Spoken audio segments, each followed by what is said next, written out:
Well, I hope the exam went well for you. So just one comment before we start. The homework set is posted on Blackboard. Use the one on Blackboard, not the one that's in the syllabus. For some reason, I don't know why, I just didn't put stuff towards the latter end of the chapter. I hope you will look at Blackboard to get this week's homework set. Any questions? Yes? You emailed us out that we said, is that the same one that's on Blackboard? Yes. Yeah. Any other questions? Okay. So, anything with workshops or the lecture that you want to see change before we move on? Okay. All right. So let's start in chapter 9.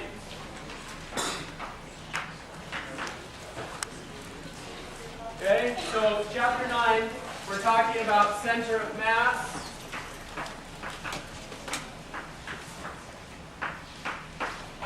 Linear momentum.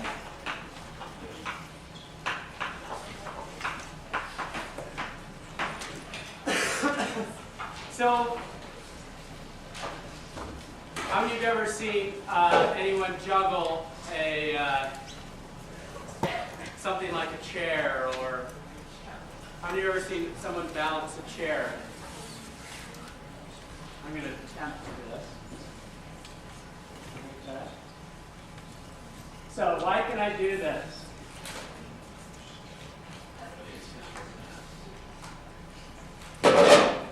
Sorry?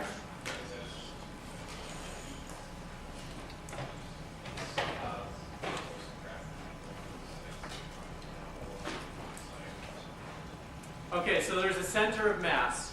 And if I locate my hand under the center of mass of that chair, then there is no net torque, or there isn't something that wants it to rotate one way or the other way. Right? We can get something like this, for example, and hold it up by a point.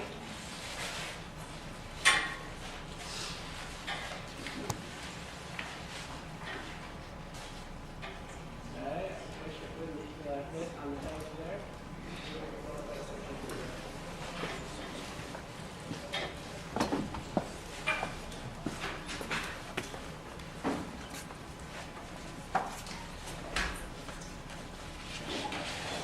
Okay, hopefully this isn't crashing down on me, but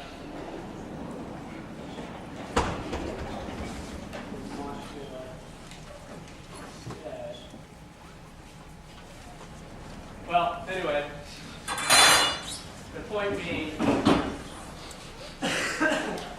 that we can put all of our force on one little point, which if that point is around the center of at the center of mass, then we can balance this object. How far can I put this block over before it starts to fall off?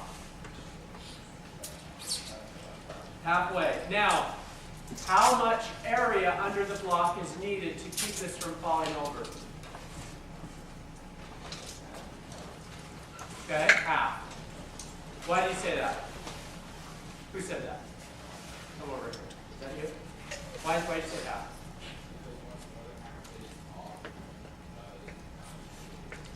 Okay, so the center of mass is... Okay, now, how many of you say half? How many of you say less than half? Why do you say less than half?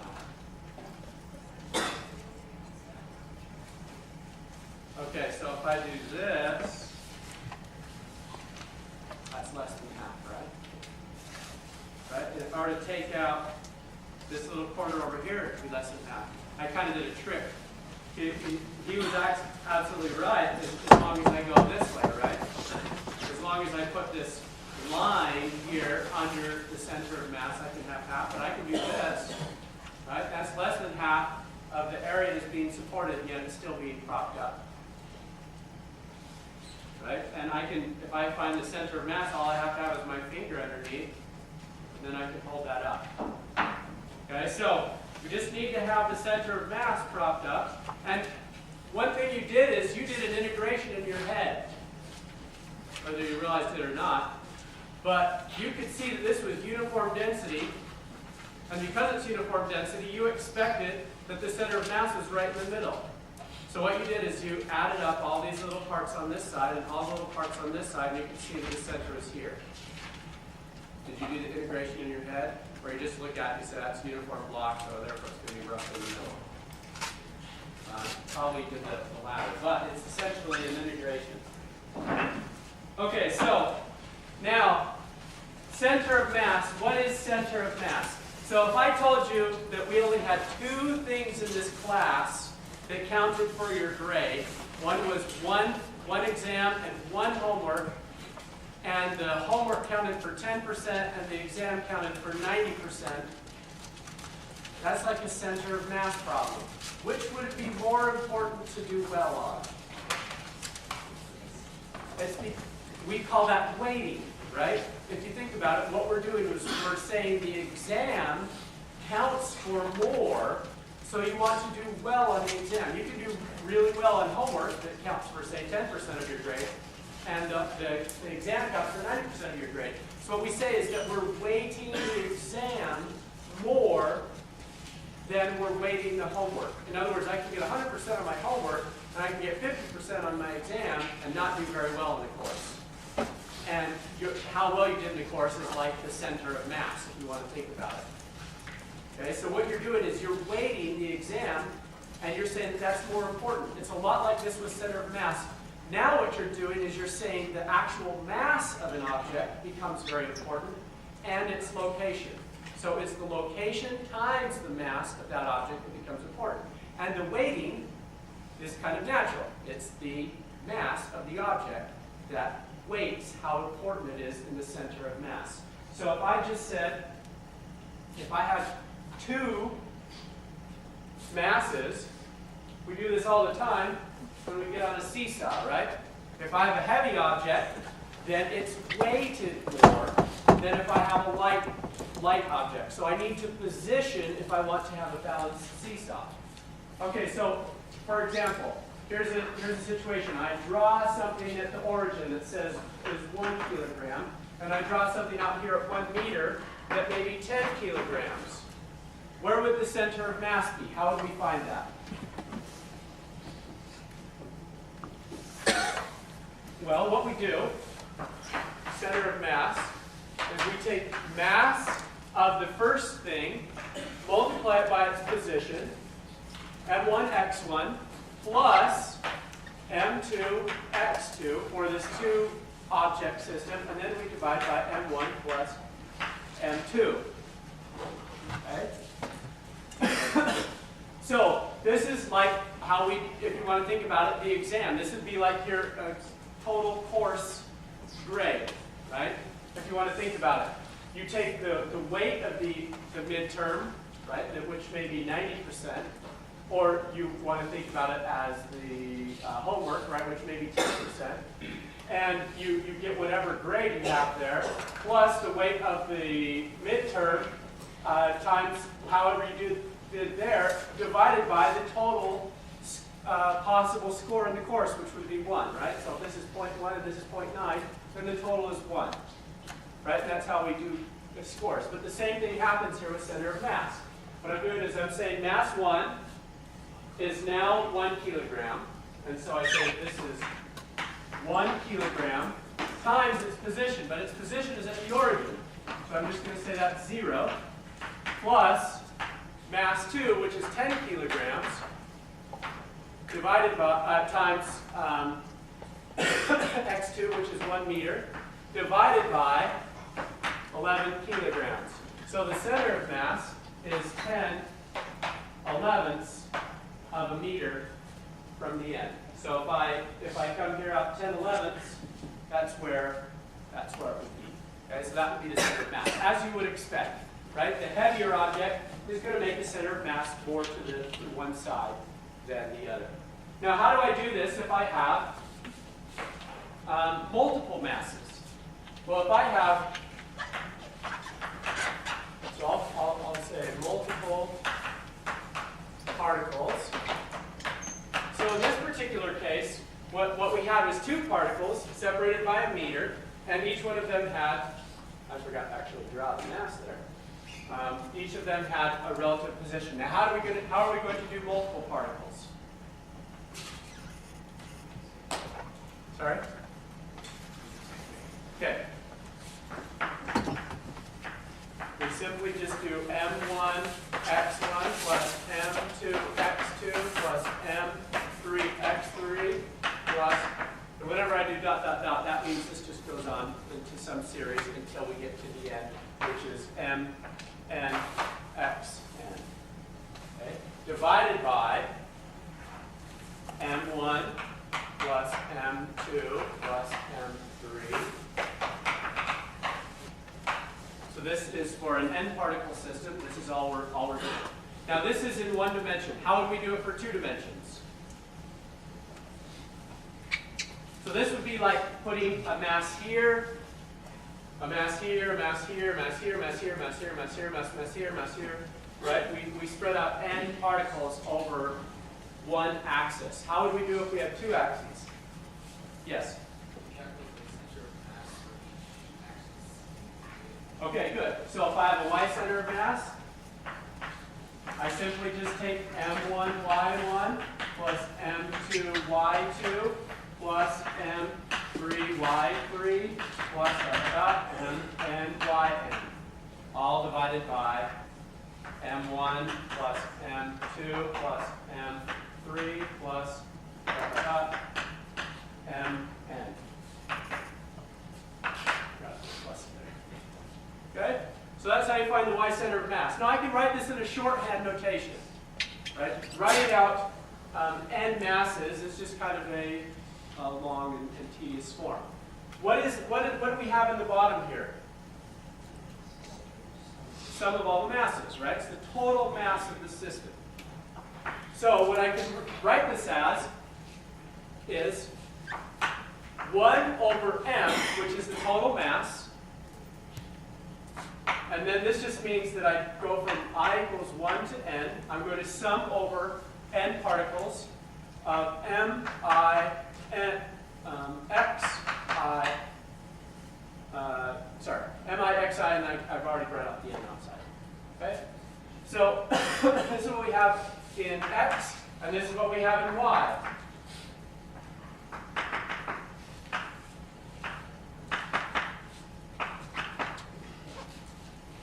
So it's just a shorthand notation, meaning that I can sum up all of those individual things. So let's do an example in 2 dimensions.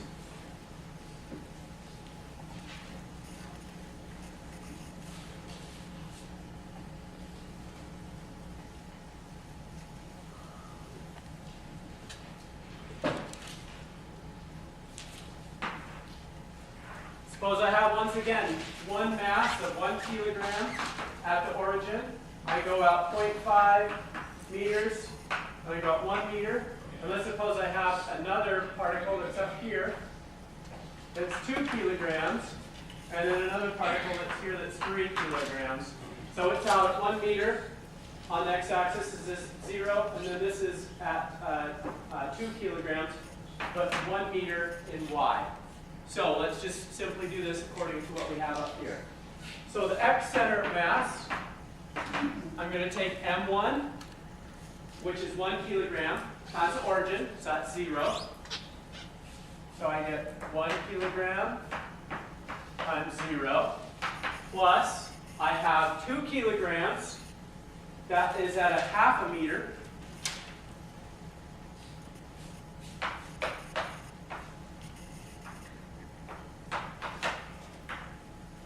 And I have 3 kilograms out at 1 meter. All divided by 6 kilograms. Right? So I get that this is 1 kilogram meter, and then this is 3 kilogram meter divided by 6 kilograms. And so I get 4/6 of a meter. In other words, this is 2/3 of a meter. So that's saying that in the x direction, the center of mass is here. So y center of mass. How am I going to do that? Well, it's the same thing. Now I have 1 kilogram at 0 meters, and I have 3 kilograms at 0 meters.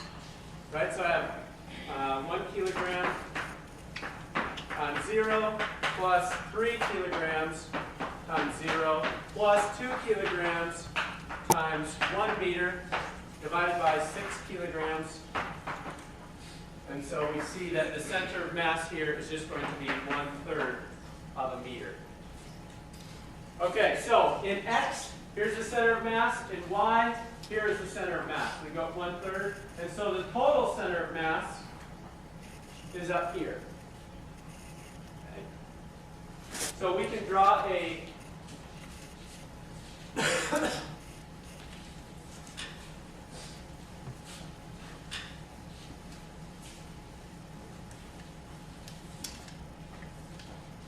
So we can say that R, center of mass, is simply X, center of mass, I hat, plus Y, center of mass, J hat.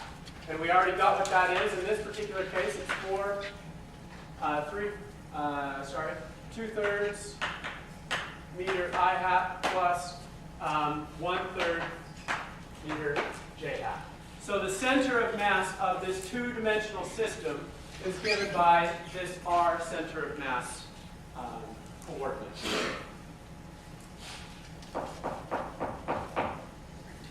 Okay, straightforward example. Questions?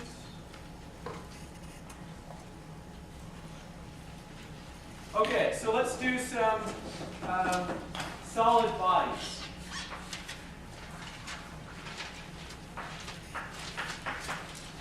So far in this course, we've been treating everything as if it were a point particle, right? And we're just saying as long as everything in an object moves together, we're going to treat it like a point particle. And then we can draw all our forces, we can draw everything based on that. But really, things are more complicated than that, right?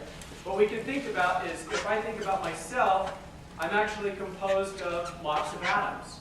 And if I take every single individual atom, sum them up, and that's the sum total gives me, then I can say, here I am, I'm a solid body, how do I move in this, given each point in my body, I can then come along and describe a center of mass.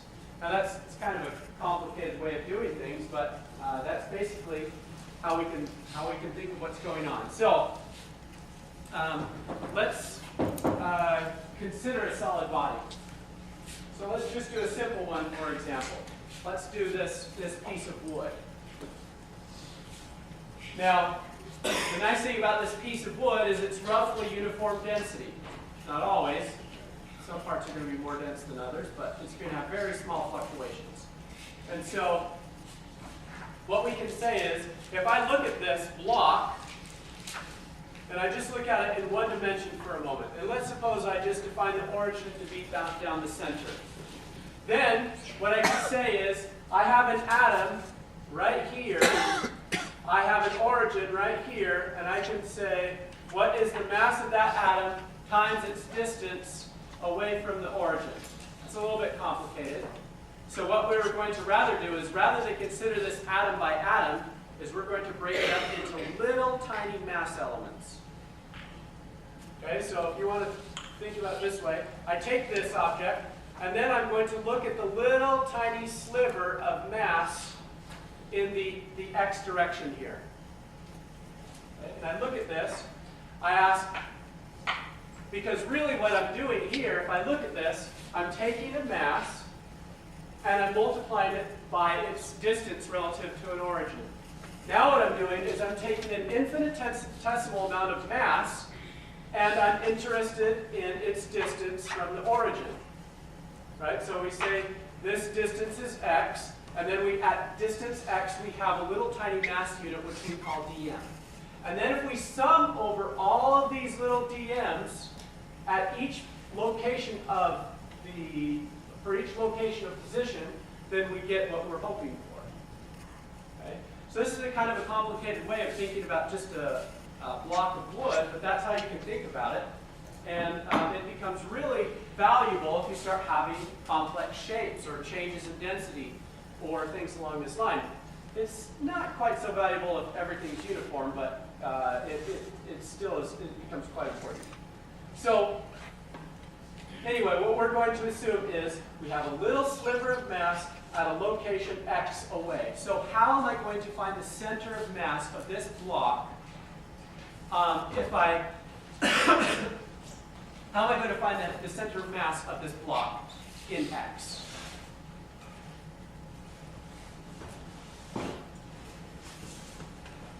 Let's think about this for a moment.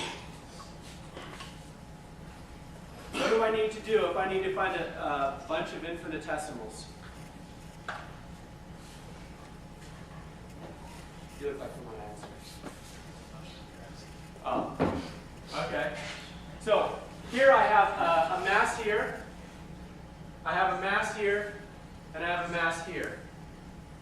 Oh, actually I have a mass here, but in the X projection I have a component down here. So I have three masses along this line.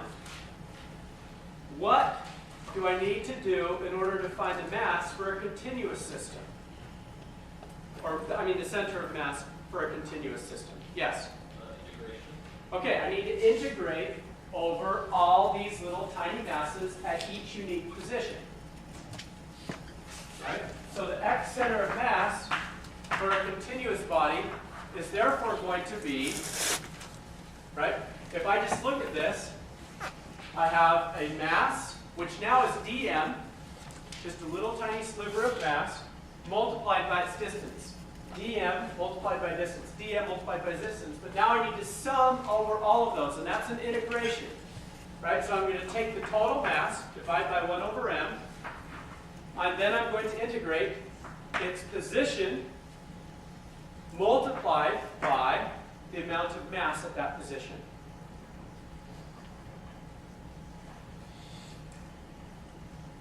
Okay, so this is how we can find the center of mass. Now, if I know the amount of mass at that position away from there, then I can simply, and I know how dm changes as a function of position, then I can simply do this integral. Right? We're going to use, in this course, we're going to make our life a little bit simpler. And what we're going to assume is that we have something that's uniform density. Right? So what is something of uniform density? Can you think of anything of uniform density? Yes? Yeah. So, why wouldn't we take the integral of x with respect to mass instead of mass with respect to Okay. Sorry, I need to sneeze. Okay, so the question is, why do we need to take an integral of the mass rather than an integral of the position? Okay, here's the answer why. Because what we're doing is we're taking, so let's go back to this little block here. Let's make this side right here is the origin, and we're going to go this way. If I look at this, I can turn this into little tiny slivers of mass. Then what I'm interested in is what is the mass at a particular distance. Now what if this block didn't look like this? What if it looked like a triangle? Then there would be more mass at x, at this x, than there would be at this x, right? The dm would be different here than it would be here, right? Let's say this was a triangle. It started at a point here, and then it got bigger up here. That means at that position for x, there would be some mass here. As I move further away, the mass would be linearly increasing as I moved away from the origin. If it were a triangle, for example. If it's a circle, then we have a new function. But the important part is, what we're doing is we're taking a little tiny sliver of mass, and we're interested in how much mass is there at that particular position, right? If you look at this, what we're saying is, how much mass is at a given position? We're not integrating the position. What we're integrating is how much mass there is at a given position. Right here, there's 2 kilograms at a half meter. There's 3 kilograms at 1 meter. But here, what we're saying is there's a little tiny sliver of mass at this position, and then there's a different tiny sliver of mass at this position. That sliver can vary as a function of position, right? If I were to take a baseball bat, right? If I look at a baseball bat, and I were to integrate over position, it has much more mass, and then this little tiny dm, relative to an origin, for example, than this part right here, where there's also a little tiny dm, but at a new position x. Okay, so we need to sum over what those dm's are at each position x. Yes? Total mass, if you like, just measuring the weight of the bat. So yes, you can do this. You integrate over here, and you're going to find out that, say, the center of mass might be over here.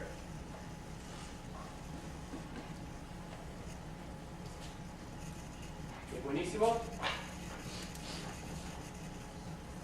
Okay, so integration is always a tricky thing to try and understand what's happening. But if you think about this, all we're doing is turning a discrete sum into a continuous sum of very small masses, and we're integrating over all of those little tiny masses to get the total mass.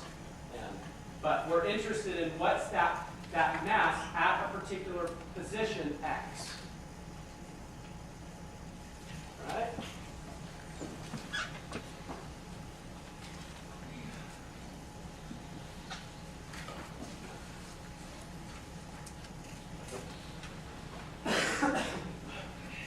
Integrals can always be a little tricky, but it's very important that we understand what's happening. So now, if I look at something of uniform density, in this class we will use rho and rho to describe density. And how do we describe density? Mass per unit volume, right? Now, if something is uniform, that means that the mass per unit volume does not change. So if I have that baseball bat that's made out of wood, it has the same density. The wood may be 1 kilogram per 1,000 kilograms per meter cubed, right? That's sort of the density of water. Maybe it would be 1,000 kilograms per meter cubed here, and it is 1,000 kilograms per meter cubed here. Right? The density is the same, even though the volume of this little region, for example, may be different than this region. Right? Or if I just take a little tiny sliver in x, that volume that this mass actually occupies in a little delta x is going to be different than the volume that it occupies here. So we have to be a little careful. Now, that means that the density is the same, right? The density of gold, whether it's an ounce of gold or whether it's a kilogram of gold, is the same. The density of a particular material is going to be the same. So we're going to assume uniform density, which also means that dm, that mass over volume, is equal to dm dv. Okay? Now, this means that dm is therefore going to be equal to m over v dv. In other words, this little tiny amount of mass is therefore going to be proportional to the density times the volume that it occupies.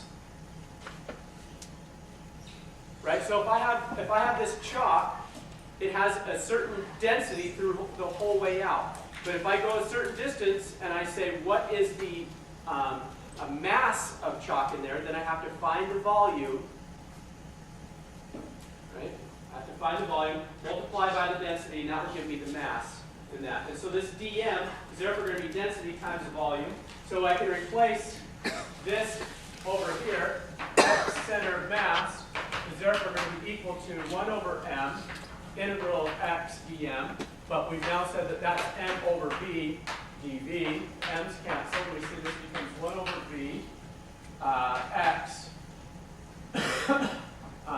dB. Okay? So then becomes really an integration of what is the total volume that something occupies at that particular position X. So if we go back to this baseball bat, the volume that it occupies at this region is more than the volume that it occupies in this little delta X. Right? If we do some small delta X here, and we do some small delta X here, this volume is much larger than this volume here. Okay? Now, you can also be smart about some things. One of the examples that they give in the book is, suppose you have a big circle here like this, and you take out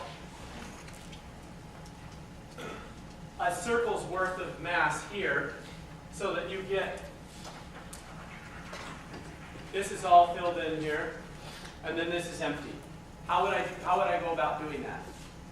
Would I have to integrate? I could, but that would be kind of a complicated thing to do. Right? What's another way that we could think about solving this problem in order to find the new center of mass of this plate with this missing element right here? Any ideas? We could integrate, yes. It would be much harder to do.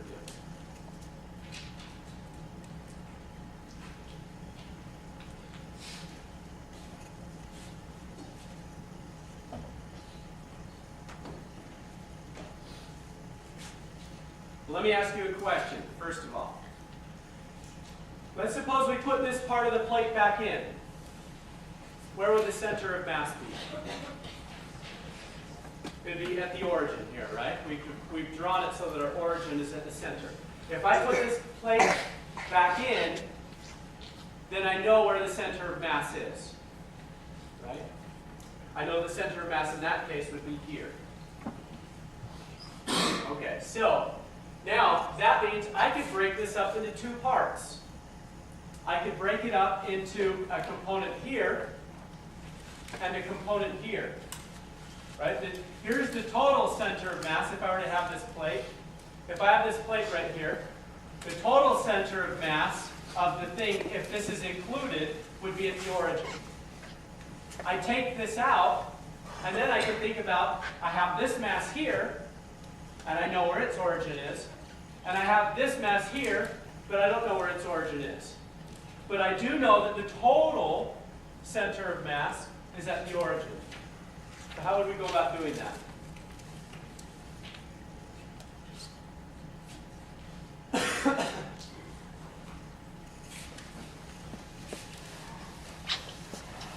Well, there's an easy way of doing this.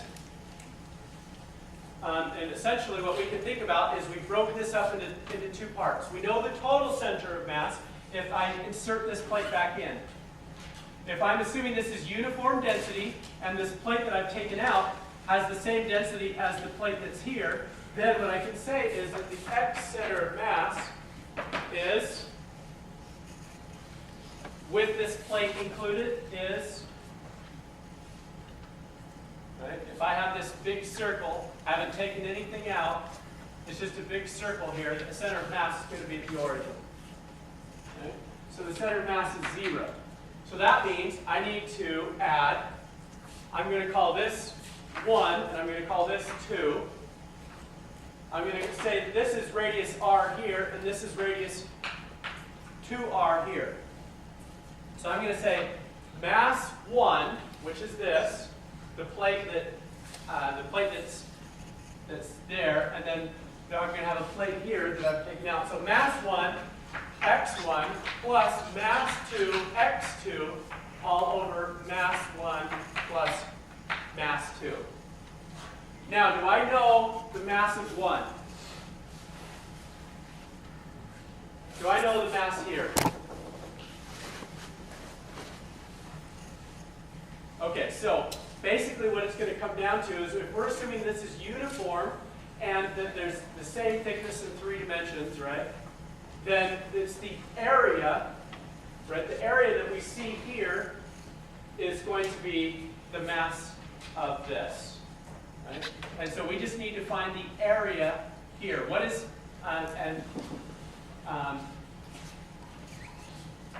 so the mass here is just going to be the area of this thing minus this smaller circle. So how do I find the area of a circle? Sorry? R squared, because 2R, so it's pi. Okay, so it's pi r squared. But now r is 2r, right? Pi r squared times x1, which I don't know what it is. But it's not pi r squared. This is not the mass of this whole thing. The mass of the whole thing is pi r squared. This, which I'll just say is 4r squared minus the fact that there's this mass right here, which is also pi r squared.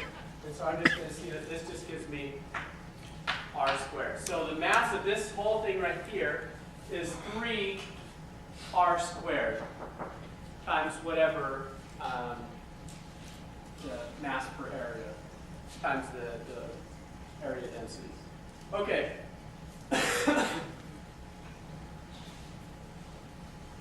Okay, plus pi times r squared. And what is the origin of this?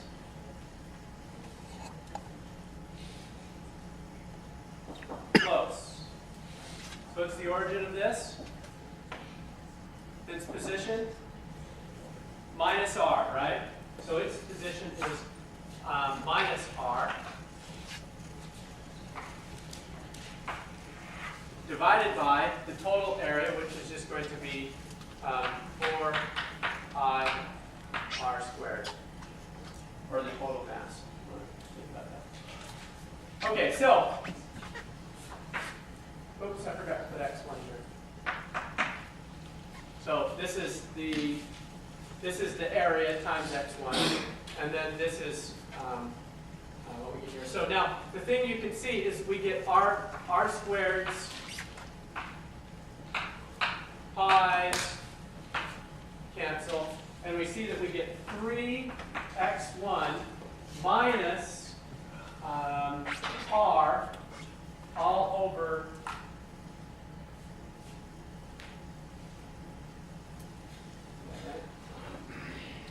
all over 4 is equal to 0. Right?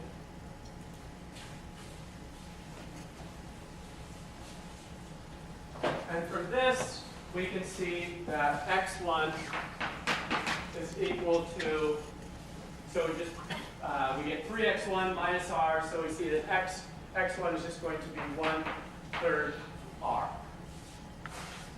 Okay, so the position of the center of mass for this block without this in it is right here, which is 1/3 r.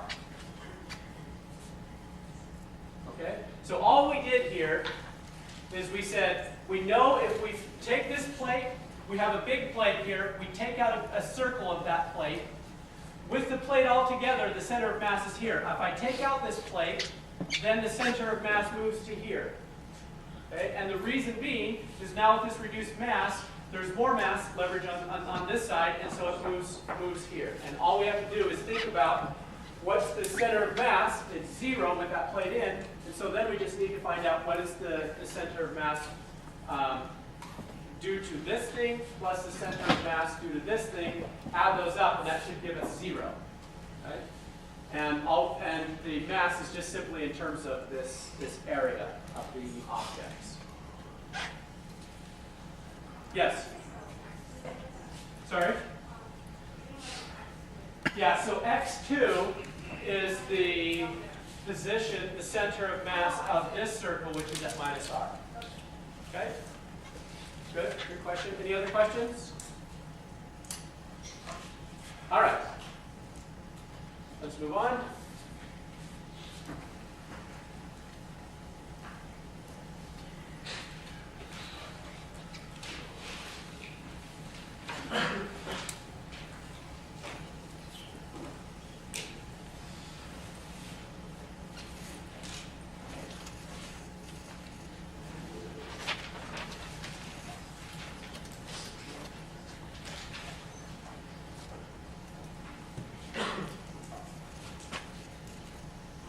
Okay.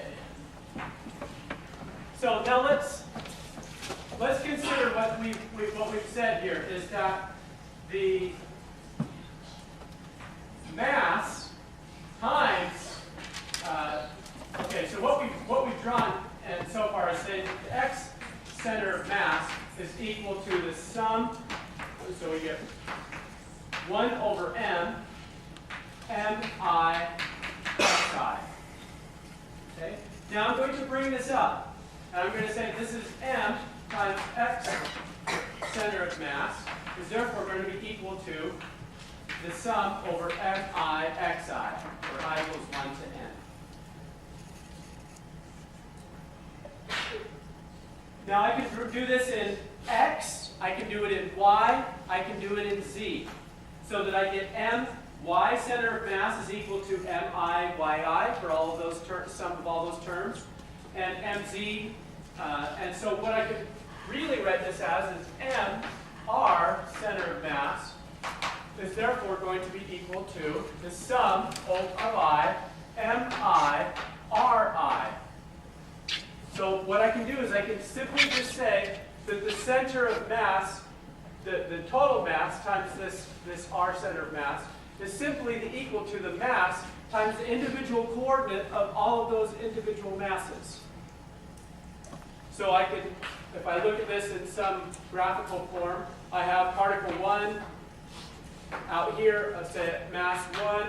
I simply do an R1 out there. If I have another mass down here, it has some R2 like this. And if I were to take all of these and sum up all of those masses and their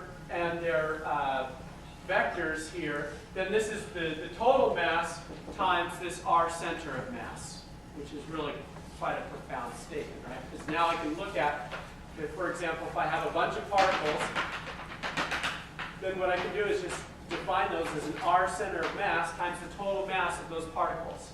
So you can think of it, for example, as a cloud or a rigid body or whatever those things are. I can take all of those and then I can write this as the total mass times the center of mass of all of those individual particles. So, if I look at this now, it's easy to see that if I differentiate both sides, that m dr dt, center of mass, is just going to be equal to I mi dri dt. But what is this? Right? dr dt is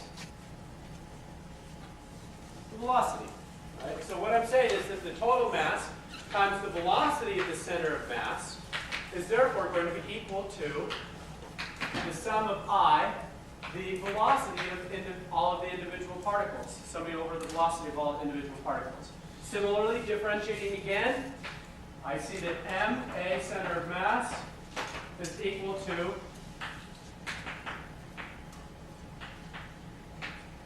mi center of mass. But what is this right here?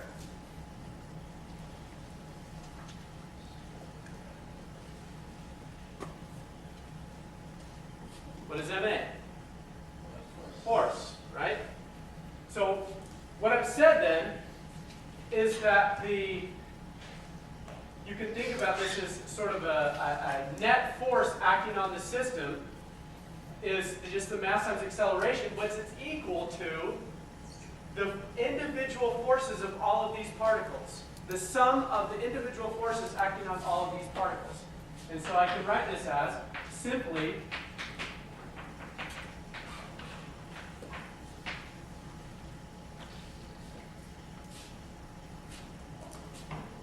if I look at this in terms of a center mass of the system, that's simply just summing all of the forces acting on those n independent particles.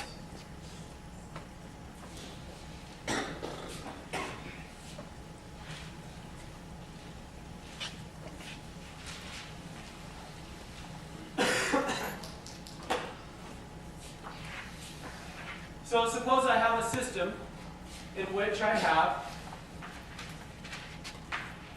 some force on, say, particle 3, some force on particle 1, and some force on particle 2.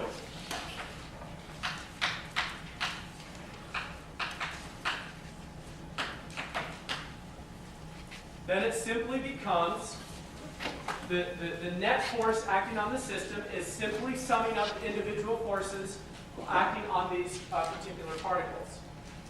So if I know F1, F2, and F3, I simply decompose this into, for example, F1 and F3 are both acting along the x-axis.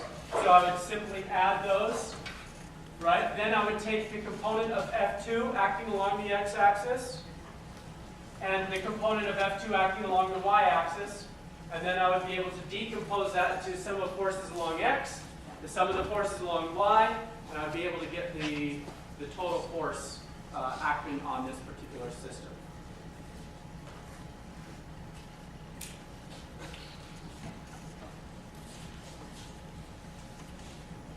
Anybody want to do that?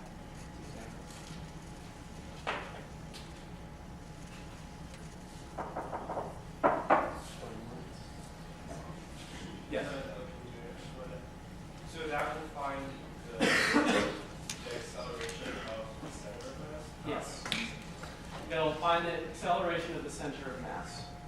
Because now if you know the masses of all those individual particles, then then you can simply take this m, divide it through after you've found all those forces, and that will give you the acceleration acting on the center of mass. So if I have a rigid body, and it's undergoing something like this, because there's maybe a force that's causing it to twist or rotate or whatever, I would simply just take all the forces acting on those individual parts of that rigid body, and then I could, once I know the mass of the rigid body, and I know how those forces are all behaving, once I sum up those forces in x and sum up the forces in y, divide by m, that would give me the acceleration of the center of mass. Okay. So we've all seen this, right? If I'm doing something like this, it's spinning around, which is essentially, but I can think about what's happening is happening to the center of mass, right? If I just want to look at this rigid body, I can just say, here's the center of mass motion. Even though this is spinning around, the center of mass is still undergoing a parabolic free fall trajectory, right? Just like it's a point particle. The center of mass is still a parabola. Even though if I were to look at a point out here, it may be undergoing circles and stuff like this, but the center of mass is still, if I look at that center of mass, it's still following a parabolic free fall trajectory, even though any one of the individual parts of this may not be following a parabolic free fall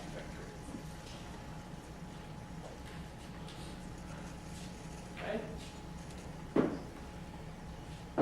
All right. So let's go on to conservation of momentum. Linear momentum.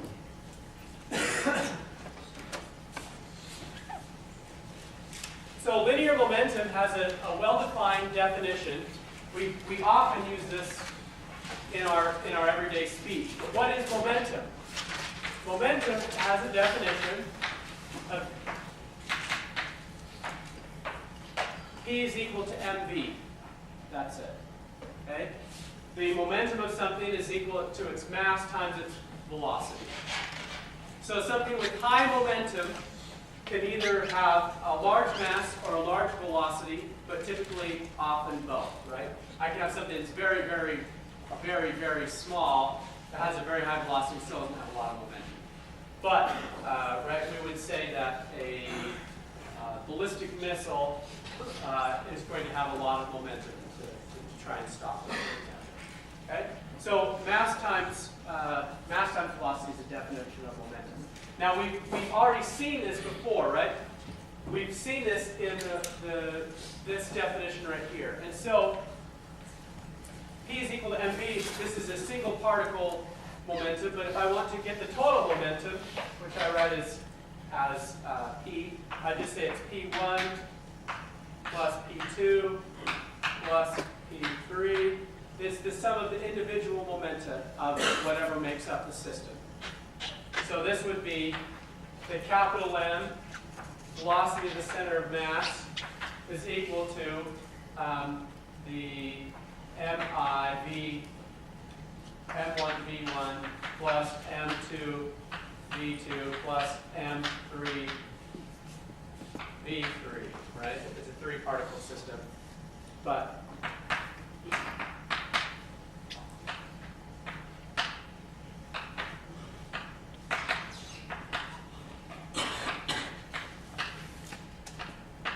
right, so if we have an n-particle system, then we sum up all the individual momenta of each of the individual particles, and this is what we get. So this is the total momentum of the system, right? If you think of someone that's going to tackle you as moving as a rigid body, not quite so rigid because you move it, but individual parts, but we can think about that as the total momentum of that person that's going to tackle you, plus all the individual momenta making up that rigid body, okay, or that person that's going to tackle you. Keep saying rigid body. Humans aren't quite so rigid.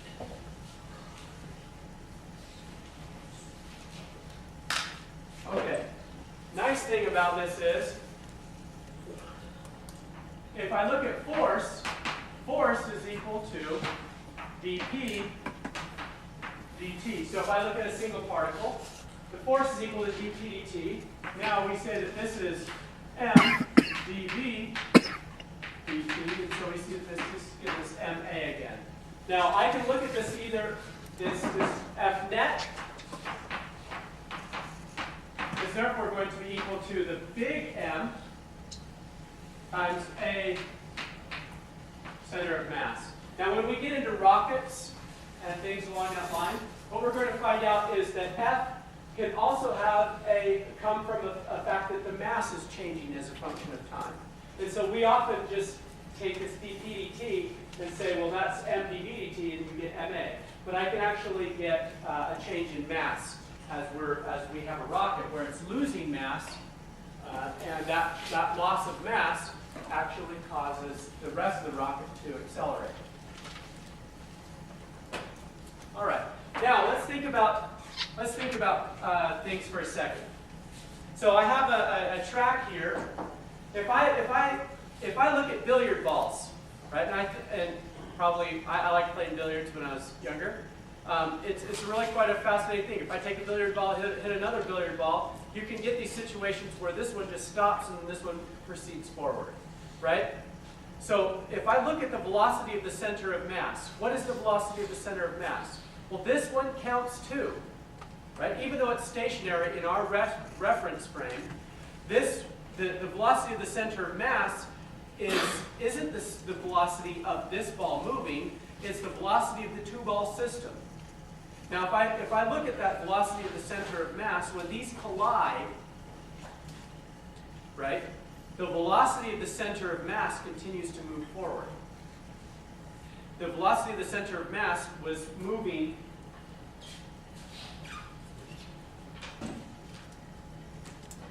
so for example,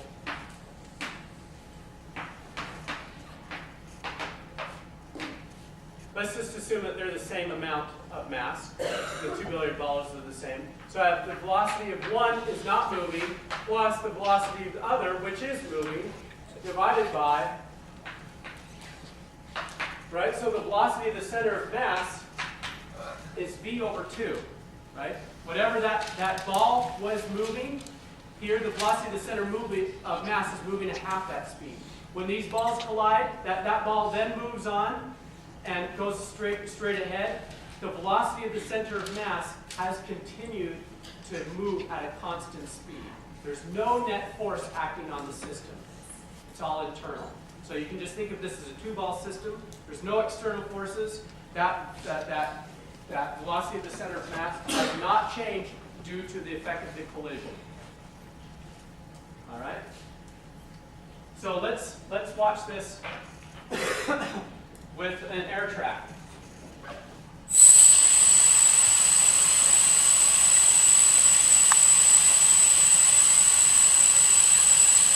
I just wanted to demonstrate this one time, then we'll just then we'll measure it. So I'm going to move this one here.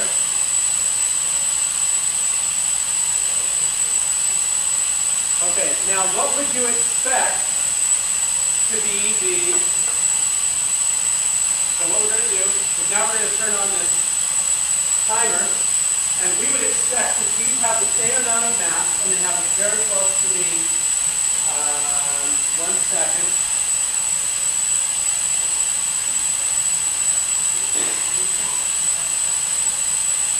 Okay, so now I'm going to take this, bounce it off, and we would expect that the time that this takes undergoing here would be the same as this undergoes here if all of the momentum is transferred from this one to this one. So let's just do that.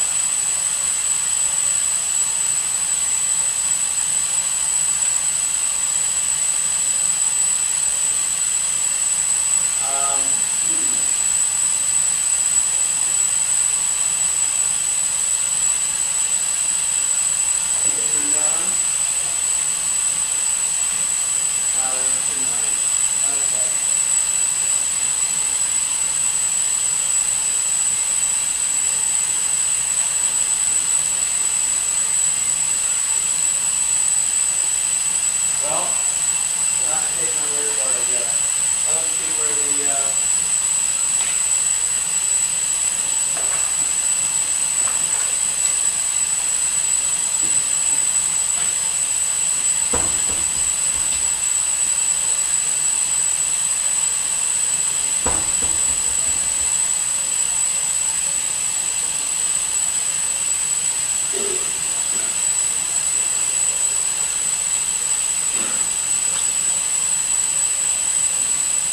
okay, well, that was unfortunate.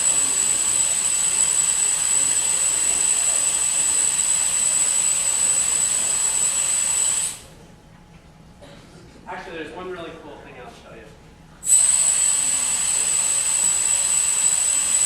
So, I'm going to put some mass on this one.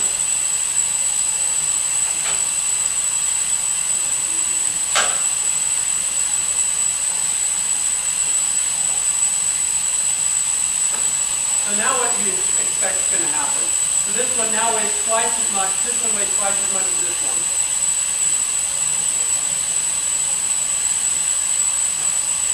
You'd expect this one to go twice as fast, right? But it doesn't. Let's show what happens here.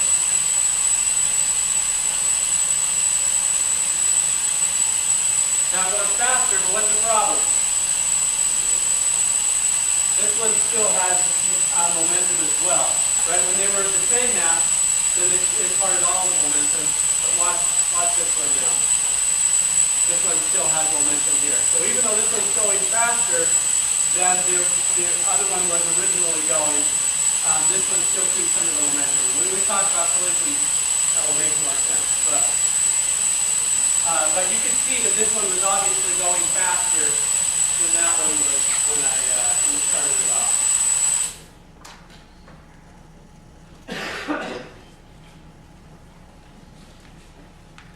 Okay.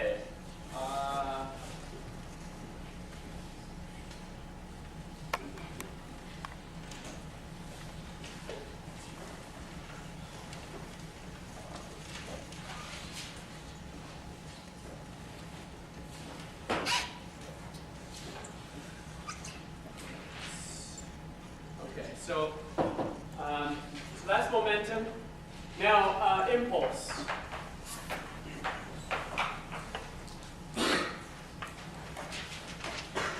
You see impulses all the time. If you play any sports, impulses are a regular feature of sports and much of what we do. But basically, if I were to throw a tennis ball at the wall, right? Or if I'm hitting a tennis ball with a racket, right? Impulse is a definition of essentially, well, let me define it and then it'll be straightforward. So if I look at this, F is equal to dp dt, then I can rewrite this as, so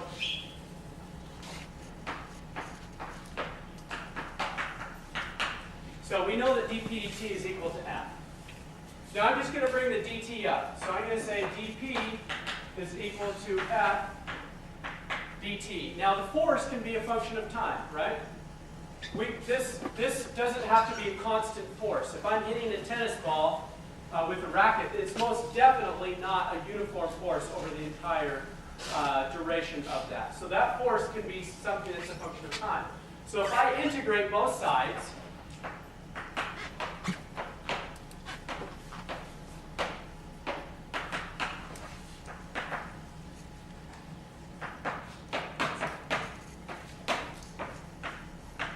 what I'm saying is, whatever the initial momentum is and the final momentum, I'm going to integrate from the initial momentum to the final momentum, and I'm going to integrate from the initial time to the final time. Okay? And I just say that this is therefore going to be equal to PF minus PI.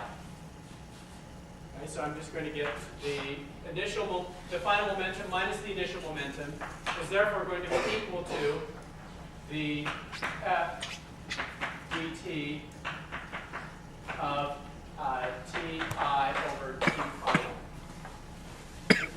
This is defined as J, okay, which is the impulse,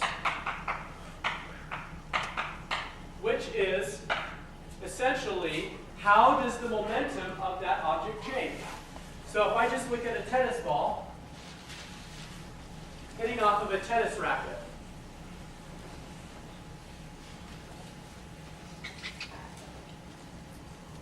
so some of the fastest serves in tennis can be about 60 meters per second.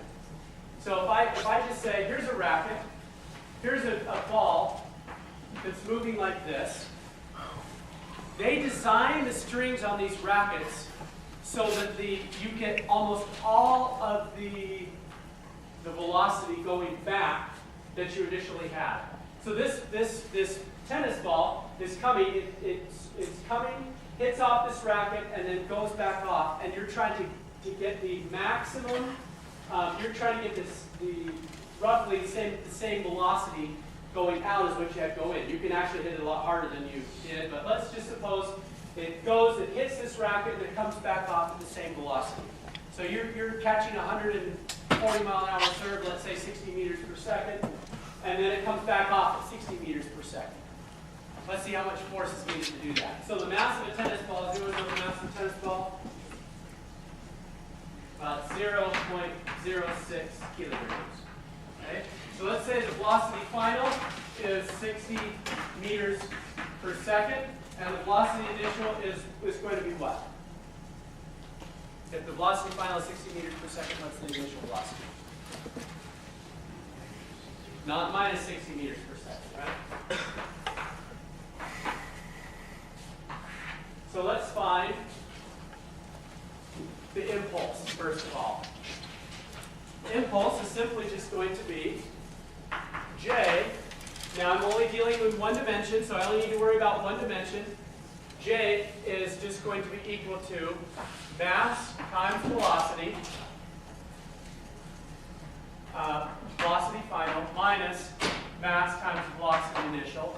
In this case, I'm going to say it's 0.06 kilograms times the velocity final, which is 60 meters per second, minus the 0.06 kilograms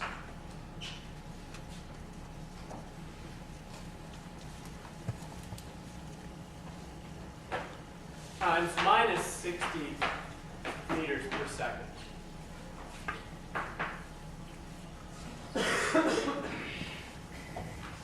Okay, so this gives us 3.6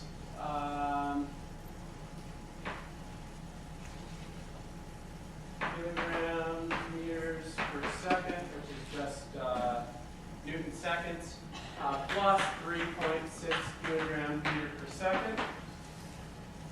So we get this is 7.2 kilograms meters per second. Now, if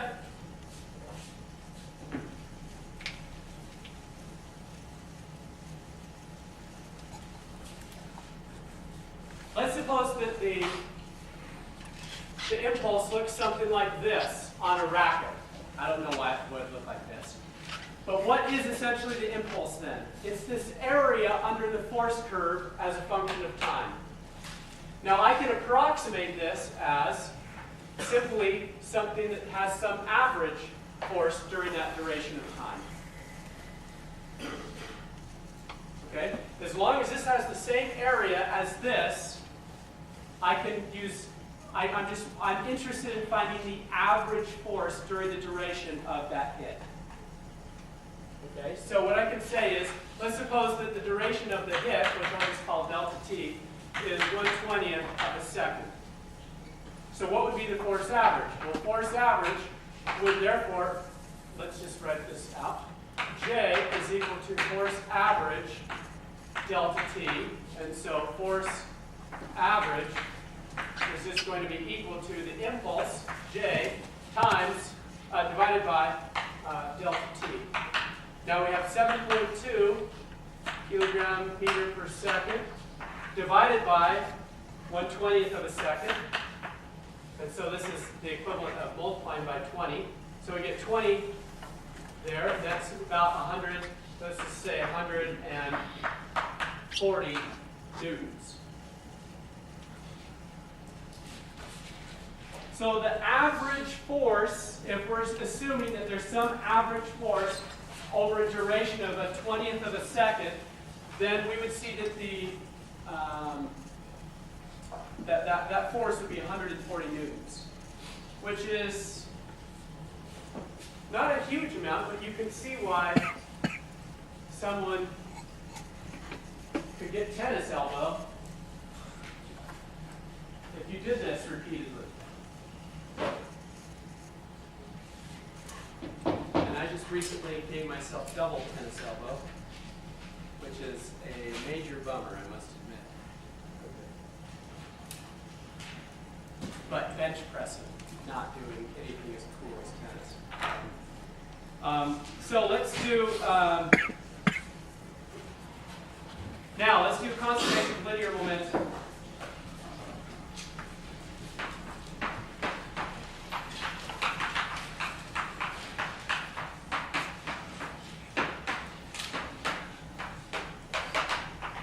So let's say I have multiple particles in a system, but there are no external forces acting on the system. Then the mass times the velocity of the center of the mass is constant. Okay? If there are no external forces, does that include an explosion? It includes an explosion. Because there are no external forces, there may be internal forces, but the center of mass stays the same. So they give an example of a firecracker and a coconut. Right? If the coconut may be at rest, firecracker explodes different pieces. The center of mass is still the same. A rocket exploding, or let's say a rocket shooting out particles into space as it's going through space, is, tell me what's happening there.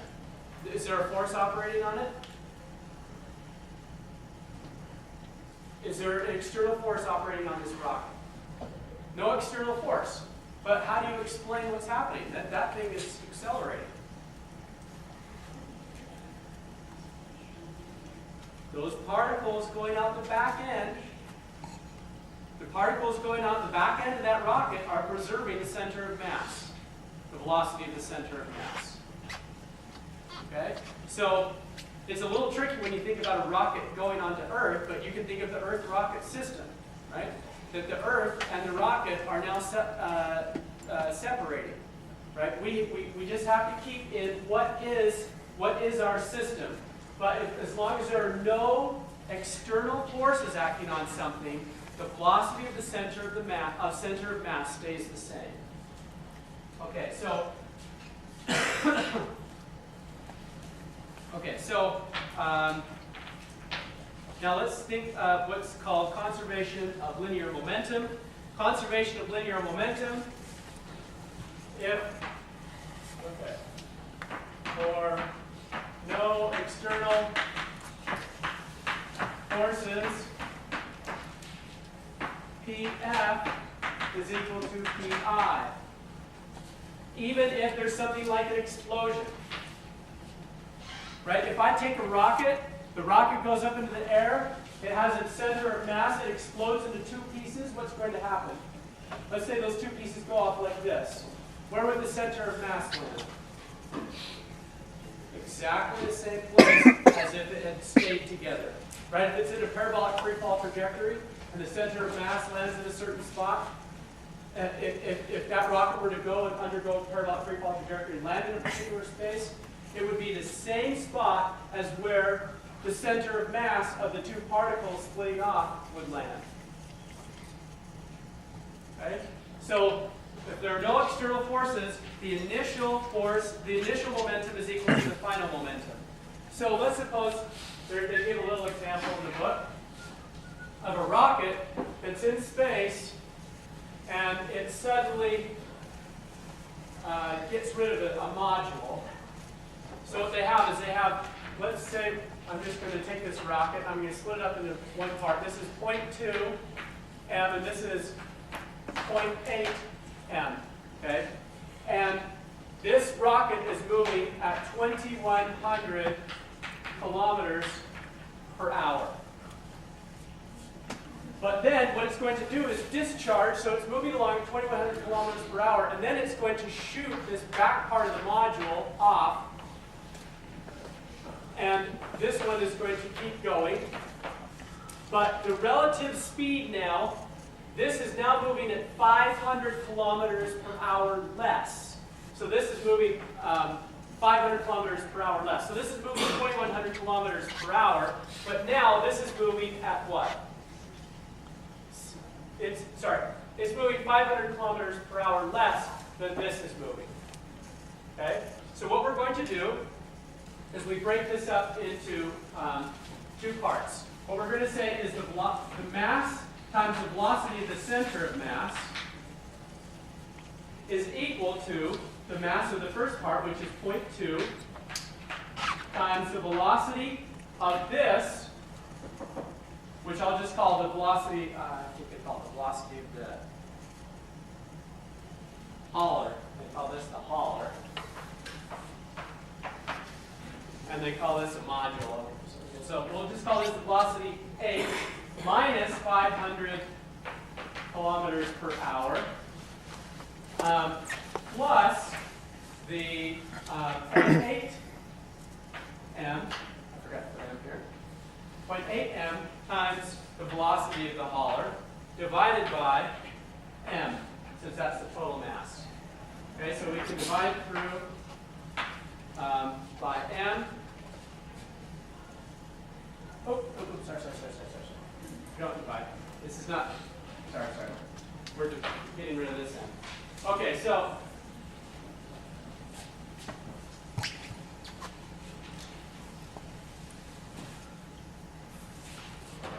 then we just solve here. So we know the velocity of the center of mass is 2,100 kilometers per hour. And then that's equal to 0.2 times the velocity of the hauler plus 0.m times the velocity of the hauler. So I get the velocity of the hauler. So I just 0.2 plus 0.8 gives me 1. And so I get velocity of the hauler minus the 0.2 times 500 kilometers per hour. And so this implies that the velocity of the hauler is going to be equal to 2,100 kilometers per hour plus, I just bring this over to the other side, 0.2 times 500 kilometers per hour, which is just another 100 kilometers per hour. So we get 2,200 kilometers per hour. So by discharging this part out here, this is now moving 100 kilometers per hour faster. Questions? Okay, great. I'm ready.